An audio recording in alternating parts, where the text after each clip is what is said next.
Hello bookworms, I'm back with another book review. It's not a recommendation video, and today we'll be looking at The Poppy War by R.F. Kuang.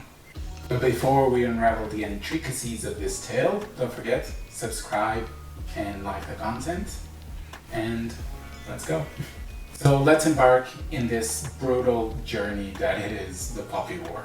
This debut novel of R.F. Kuang came out in 2018, and it gathered a lot of attention for its unflinching narration of war, power, struggle, and most of all, the consequences of one's choice.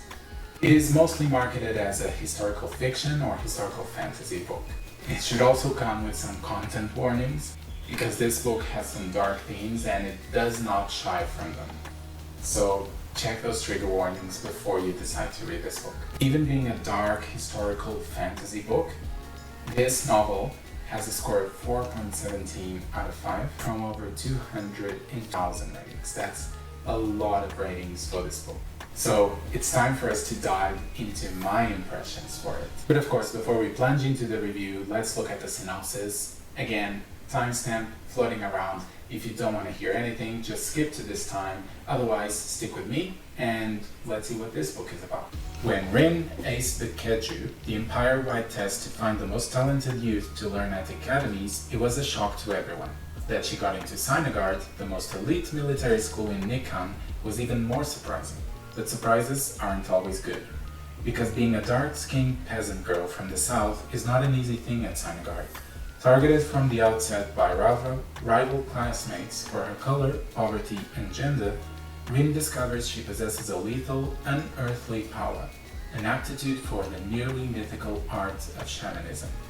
Exploring the depths of her gift with the help of a seemingly insane teacher and psychoactive substances, Rin learns that gods long thought dead are very much alive, and that mastering control over those powers could mean more than just surviving school.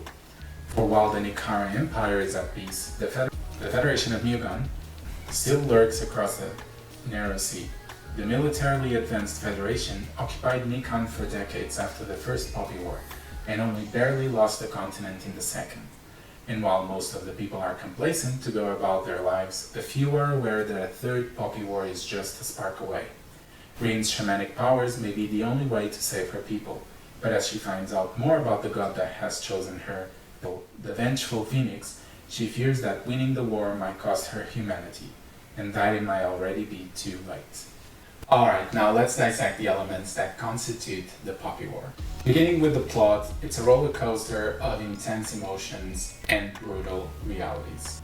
However, and I don't know if I should mention this in this category or in the writing style category, the story is pretty much composed of two separate arcs. We have one pre/during Sinagard, the Academy, and then we have another post-Sinagard.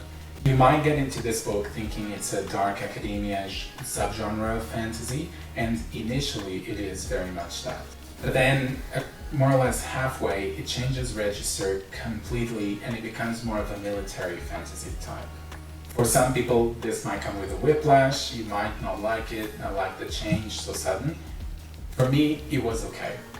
Of course, because we suddenly have a change in this register, the plot changes, the characters change a lot because their motivations change, and again, it's also sudden that it might be a bit, you might struggle a bit to focus on the book and not be taken up. On top of that, R.F. Kuang does not shy away from the bad parts of war. Not that there are good parts, but the gritty and the more gory parts of war, let's say. And because of that, R.F. Kuang does not shy away from the turns and twists that happen in a war. While the pacing keeps the story moving, regarding the plot itself, I felt that there were parts that were a bit slower than I expected, and then suddenly things would happen very fast, so it was a bit disjointed in terms of the plot itself. That, together with the two disjointed parts or arcs, I'm gonna give this category a 3 out of 5. But it has a lot of potential to improve, because I could see the twists and how the plot can be improved and become very to my liking. Now, characters in the Poppy War are a strength in my opinion. Rin In particular, she goes through a huge transformation, and it's all credible and it all happens at the right times. She goes from a determined student to this morally conflicted individual, which is reasonable considering she goes from student to a warrior. And then, like, the rest of the cast contributes to the richness of the story. I felt like every other character had importance and contributed to the plot and to the stakes of what was happening, and I could remember them all quite vividly. The character development is noteworthy, and it's the characters' internal struggles that anchored the narrative that R.F. Kuang weaved. I'm not 100% sure about this, but I felt that Rin is supposed to be one of those characters that is annoyingly frustrating as you read her, because she's always making those decisions that you know that she shouldn't do them, and you might feel annoyed, but I think R.F. Kuang wrote it quite well to the point where you still want to keep reading more about Rin and what's going to happen, especially when she makes the bad decisions and the consequences that come from that. I think for me it works, unlike, for example, Mark Lawrence's Prince of Thorns. The main character there also makes bad decisions. It's also kind of an evil character, but I didn't like at all that character from that book. So for this category, it's a solid 4 out of 5, and I'm expecting it to improve in the next books. World building in the Poppy War immerses readers in this complex tapestry of Nikara's culture, magic, and history. The author draws a lot of inspiration from Chinese history, which I think overall is good because it anchors us into something that has happened in our world, but it helps to support the story and not having to make up a whole bunch of other details that otherwise might get into conflict with each other. I think the portrayal of shamanic powers, the gods, and the intricacies of military academies is quite vivid and compelling. I was always interested in knowing more about the world. Although Nikara doesn't feel as expansive as some other worlds like Wheel of Time or Stormlight Archives, it was still a good world to be in. It felt alive and multifaceted. I like the magic system, how it was said to be. It has its risks, but I think it also has high rewards, which it is a good balance between them. It's quite the soft magic system, so that might not be for you if you like more hard systems, but yeah, that's to you. And of course, even though it's a soft magic system, I think we get enough information as the readers to understand the majority of how it works, and again, the consequences, the risks, the rewards of it. So for world building, I'm going to give it a commendable 4 out of 5. Moving on to writing style, R.F. Kuang is a standout. I think the prose is both evocative, it's visceral, it captures the brutality of war perfectly, and most important, it captures also the emotional journeys that the characters go through. And I think R.F. Kuang is so good that it plays to her advantages and disadvantages. Because in the darker parts of this novel, I was reading it and I was feeling horrible for what was happening in the book. And I can imagine many readers will just not want to read those parts. Of course, that is a choice that you need to make. I chose to read it because, for me, I feel like I need to read those things to know, because again, this was loosely based on Chinese history, so this probably happened somewhere, and it's good to know of the horrors that happened in the past so we don't repeat. But yeah, it was a hard couple of chapters to read, and again, don't think many authors would be able to have this impact on this type of themes, or won't simply write it because it's not within the type of prose they want to write, which is completely fine. I think the writing style is good. It conveys the complexity of the plot and of the characters, and so for me it's a 5 out of 5.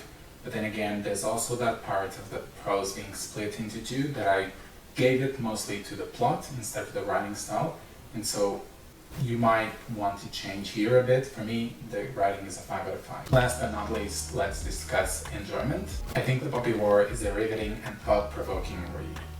It explores many things like power, the cost of ambition, the moral gray parts of war, and all of this makes for a compelling narrative. I think taking into account that split halfway and change into a different register, that took me out a bit of the book, I still enjoyed the narrative quite a bit. And I think it offers a gripping experience. I think in both arcs at different times I was fully grabbed by the book, and it was mostly when those parts were transitioning that I was taken out of. So for me, the enjoyment will be a 4 out of 5. So in summary, The Poppy War by R.F. Kuang is a dark and powerful debut that explores the human nature and the dark parts of war.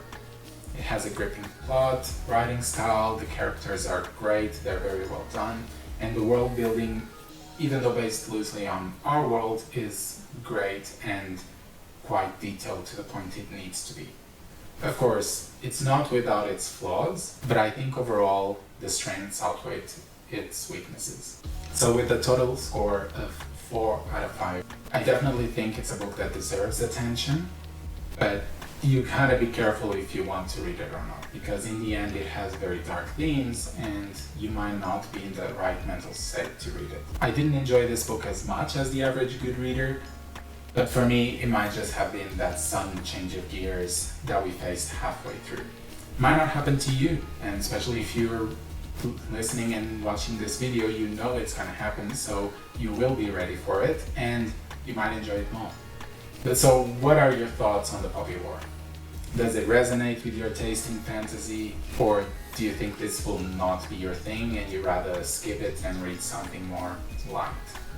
What about the categories I gave? Do you agree? Do you disagree with them? Share your insights in the comments down below. Remember, keep the discussion spoiler free, especially for those that haven't ventured into Nikon yet.